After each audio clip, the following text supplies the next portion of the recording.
Welcome to the Korean Boss and Black Queen channel.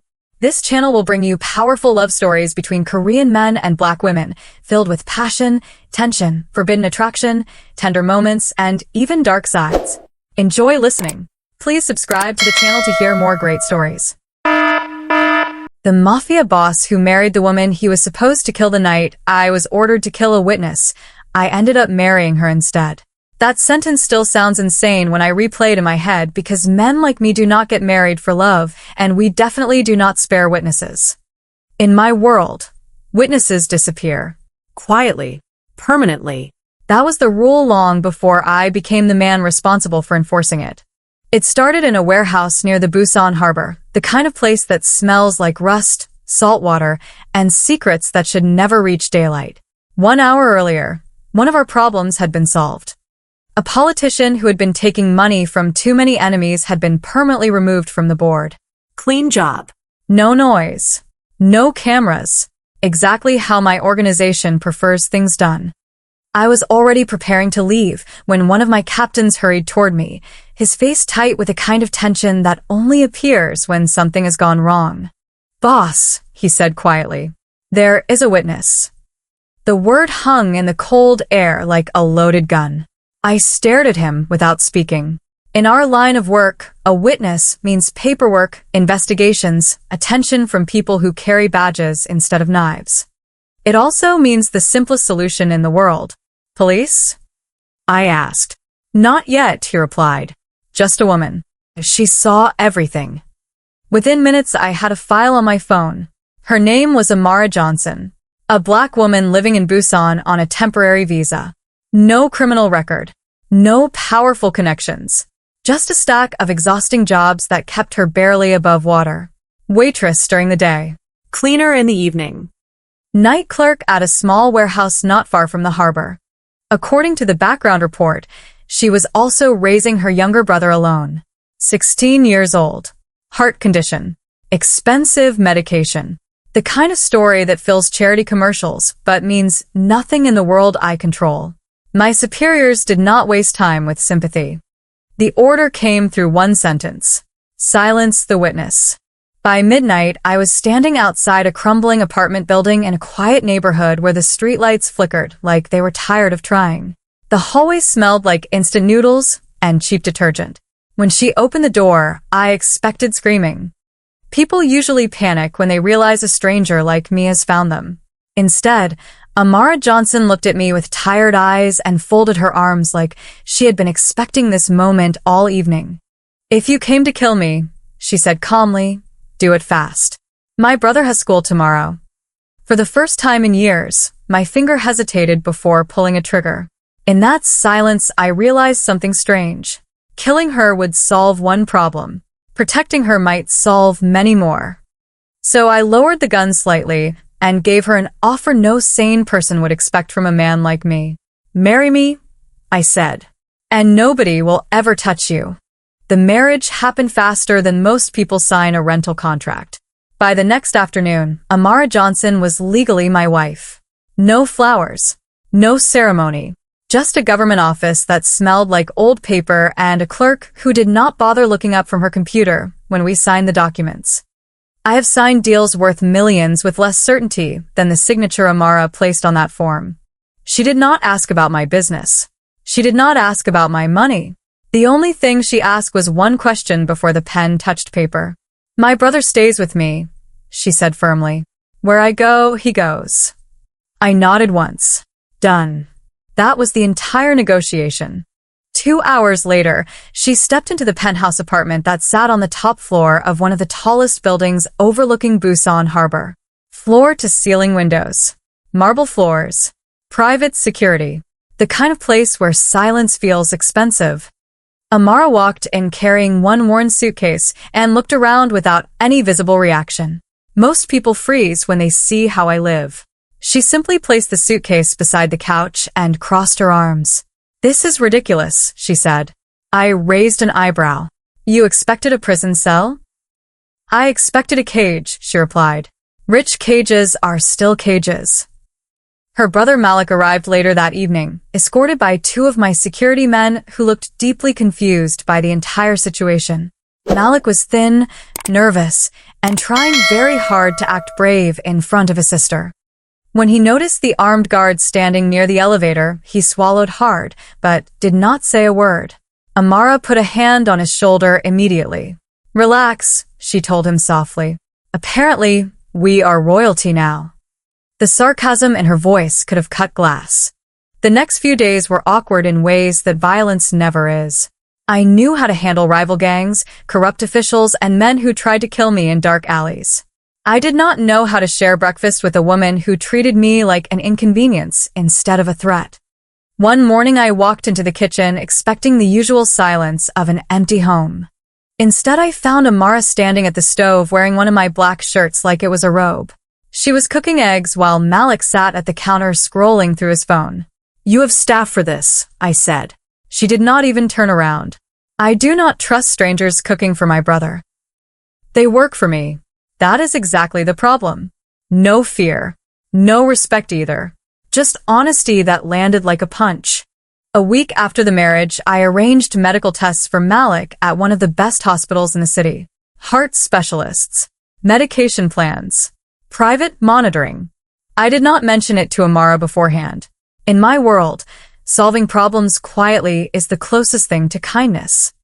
When she discovered the hospital bills had already been paid, she stormed into my office like a hurricane that had learned how to use doors. "I did not marry you for charity," she snapped. I leaned back in my chair. "You married me to stay alive. That does not mean you get to buy my family." "I did not buy anything," I replied calmly. "I removed a problem." Her eyes burned with anger, but underneath it I saw something else. Exhaustion. The kind that builds after years of fighting a system that never gives you a fair chance. She turned away without another word, but that night I noticed she stayed awake in the living room longer than usual, watching the harbor lights, thinking. Unfortunately, not everyone in my organization appreciated my sudden interest in protecting a witness. Rumors spread quickly among men who survive by identifying weakness. During a meeting at one of our logistics warehouses, one of my captains leaned forward across the steel table. "Boss," he said carefully, "people are talking. People always talk. They say you're getting attached." The room went silent. Several men stared at the floor like they suddenly remembered important things about concrete. I stood slowly and walked around the table until I was standing directly behind him. My voice stayed quiet. Quiet voices scare criminals more than shouting ever will. "And what do you think?" I asked. He hesitated. That was his mistake. "I think," he said slowly, "that keeping the witness alive could create risk." I rested one hand on the back of his chair. Risk for who? For the organization. The next sentence left my mouth before anyone else could breathe. "Touch my wife," I said calmly, "and you die." No threats. No drama. Just a fact. Every man in that room understood it immediately, but enemies outside the organization were listening too. And they understood something even more dangerous. A mafia boss with nothing to lose is unstoppable. A mafia boss with someone he wants to protect becomes predictable. Somewhere in the city, a rival named Park Min-jae heard about my sudden marriage and smiled at the opportunity one had accidentally created. I did not know it yet, but the woman I had married to eliminate a witness was about to become the center of a war that would set half of Busan on fire. Park Min-jae had been waiting for a weakness in my armor for years.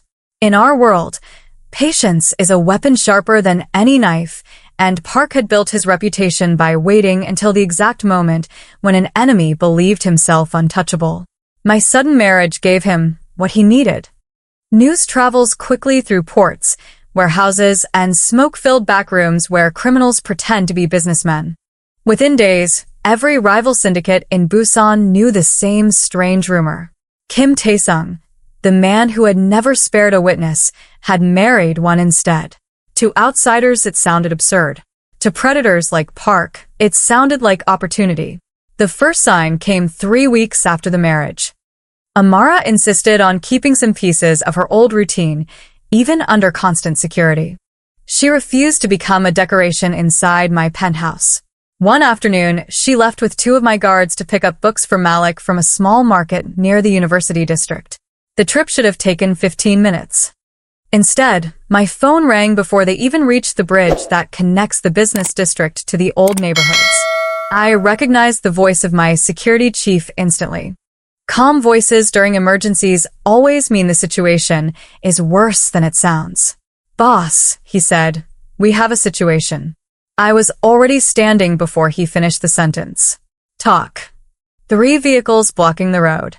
Black SUVs. Armed men.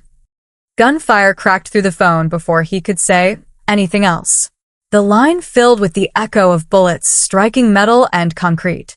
I grabbed my coat and left the office without another word. The elevator ride from the penthouse down to the underground garage felt longer than any prison sentence.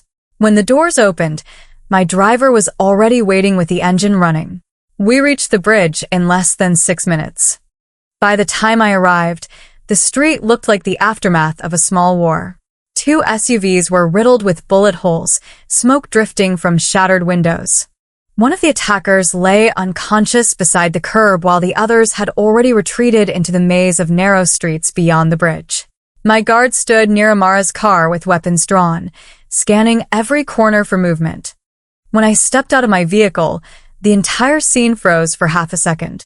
Amara was standing beside the open passenger door. Her hands were shaking slightly, but she refused to show fear. Malik sat inside the car, pale and silent, staring at the shattered glass on the floor near his feet. "You are late," Amara said when she saw me. Most people would have screamed, cried, or demanded explanations. She simply looked irritated, like someone whose train had been delayed. "Are you hurt?" I asked. "No." Malik shook his head as well, though his eyes still held the shock of someone who had just seen the world reveal its teeth. The attackers had not expected trained guards. That was the only reason everyone was still alive. But the message was clear. Someone had tested my defenses and discovered where the cracks might be. That night, Amara finally saw the side of my life that most civilians only hear about in whispers.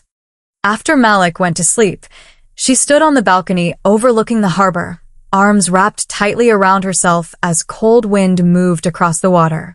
The lights of cargo ships glowed like distant stars on the dark horizon. "People died tonight because of me," she said quietly. I stepped beside her. "No," she looked at me, confused. "They died because of me," I corrected. For a long moment, neither of us spoke. The city moved below us, unaware that a war was slowly forming in its shadows. The following morning, I confirmed what I already suspected. The attack had been organized by Park Min-jae. His syndicate controlled several gambling operations along the southern docks and had been trying to expand into my territory for years. Now he had found a lever strong enough to move me. 2 days later, the message arrived. It was not a threat. It was an invitation.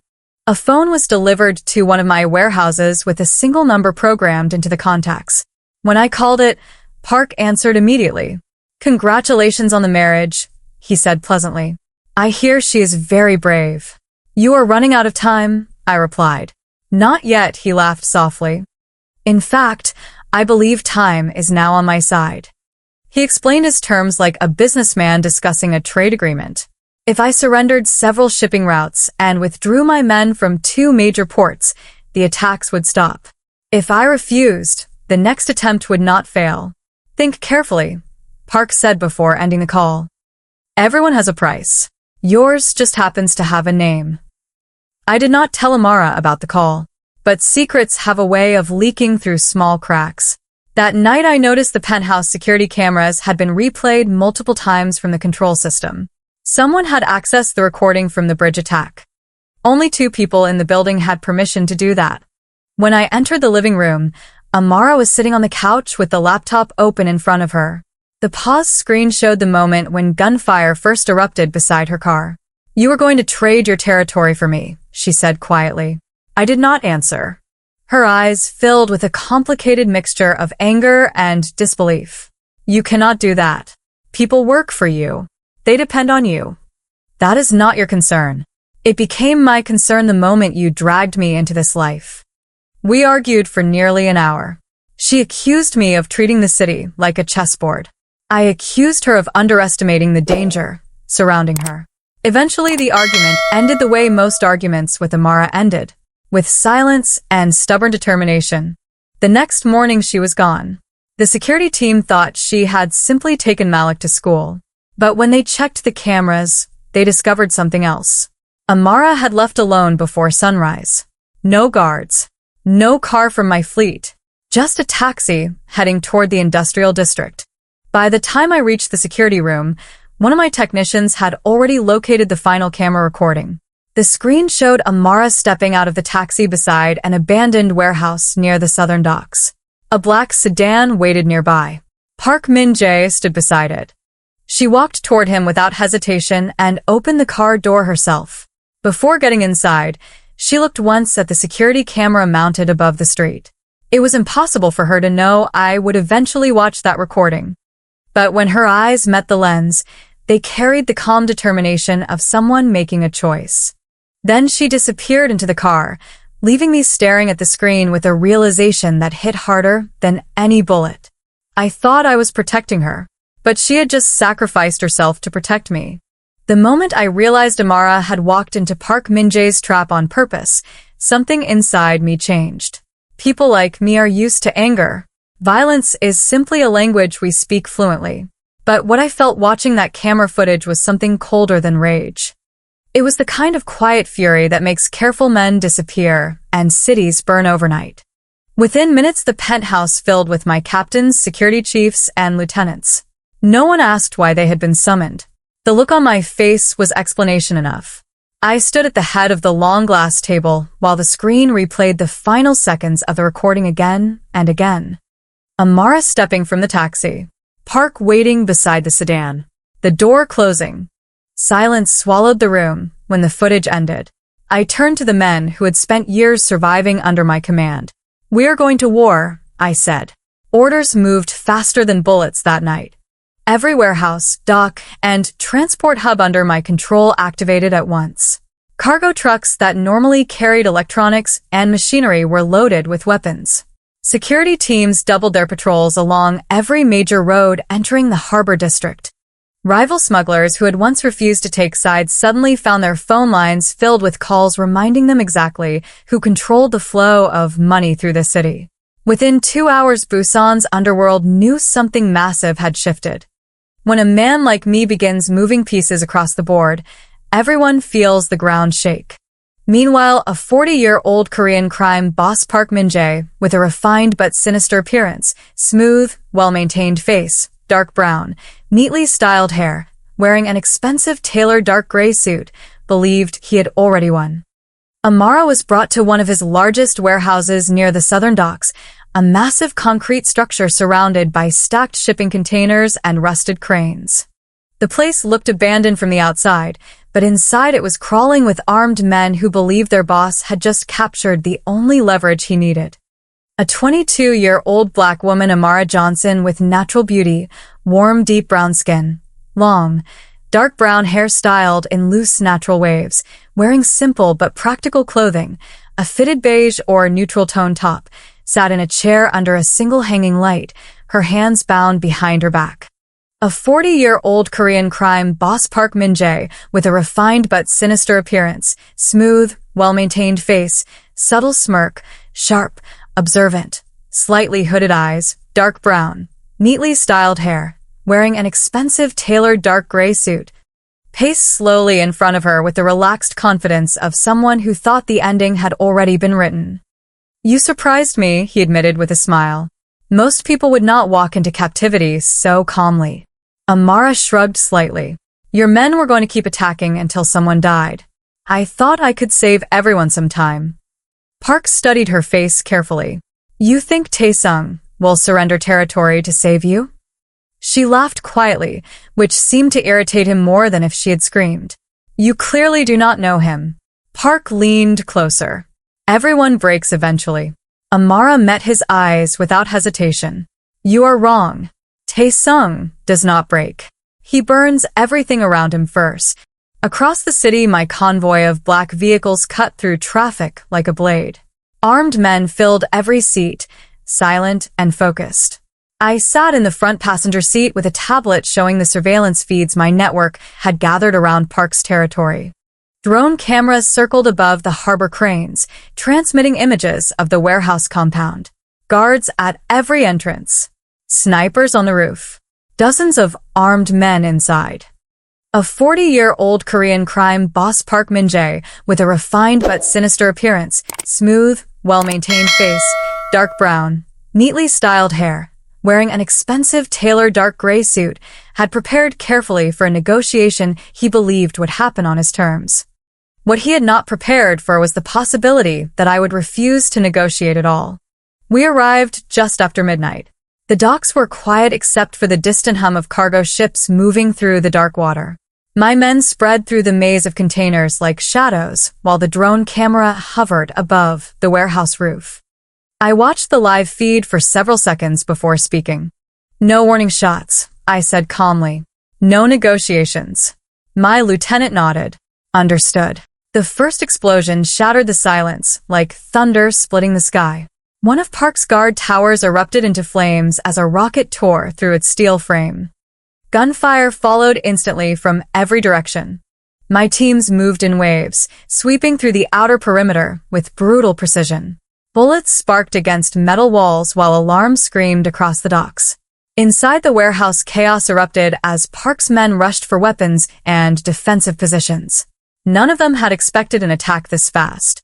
A 22-year-old black woman, Amara Johnson, with natural beauty, warm, deep brown skin, long, dark brown hair styled in loose, natural waves, wearing a fitted beige top, heard the explosion and closed her eyes briefly. That will be him, she muttered. A 40-year-old Korean crime boss, Park Min-jae, with a refined but sinister appearance, smooth, well-maintained face, dark brown, neatly styled hair, wearing an expensive tailored dark gray suit, grabbed her arm and pulled her to her feet, dragging her toward the center of the warehouse, where stacks of containers formed a crude barricade. He is walking straight into a trap, Park said through clenched teeth. Outside, the battle intensified. Trucks burst through the compound gates while my men poured inside, exchanging fire with guards who quickly realized they were outnumbered. Within minutes, the outer defenses collapsed. I walked through the main warehouse door while gunfire echoed through the enormous steel chamber.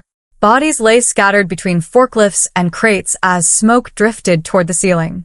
A 40-year-old Korean crime boss, Park Min-jae, with a refined but sinister appearance, smooth, well-maintained face, subtle smirk, sharp, observant, slightly hooded eyes, dark brown, neatly styled hair, wearing an expensive tailored dark gray suit, stood near the center of the room holding a pistol against a 22-year-old black woman, Amara Johnson's head. When he saw me enter, his expression shifted from irritation to relief. "You are right on time," he called across the warehouse. I stopped about 20 feet away. The sounds of gunfire faded as both sides hesitated, waiting for the next move. "Drop your weapon," Park said, "or she dies."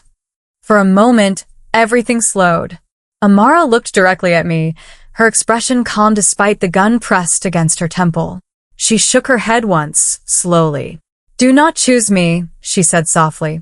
A 40-year-old Korean crime boss, Park Min-jae's finger tightened on the trigger.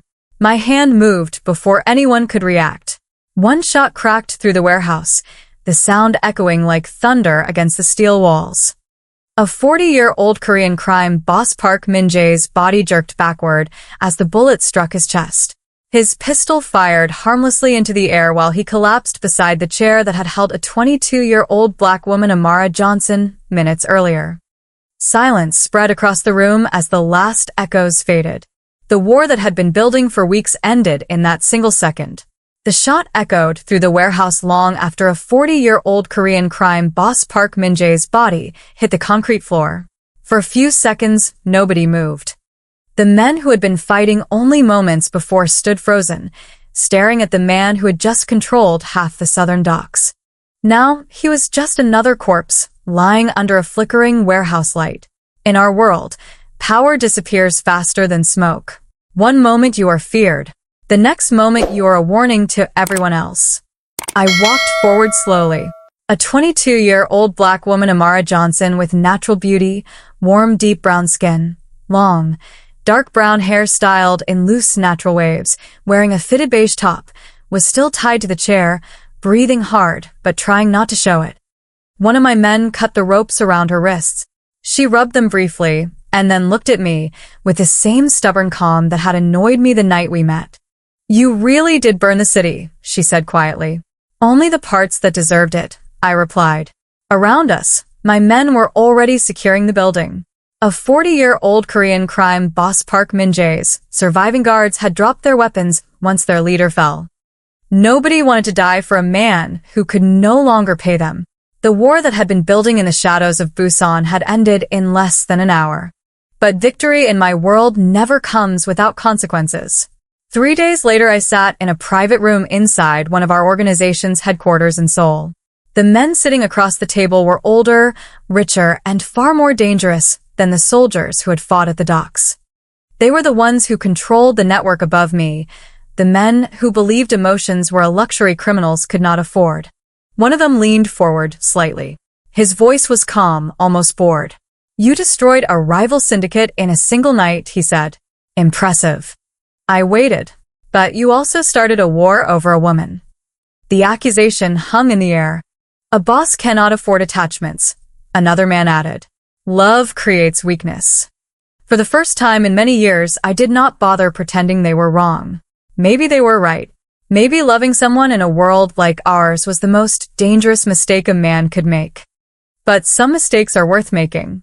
When I returned to Busan that evening, a 22-year-old black woman, Amara Johnson, with natural beauty, warm, deep brown skin, long, dark brown hair styled in loose, natural waves, wearing a fitted beige or neutral tone top, was standing by the penthouse window watching the harbor lights again.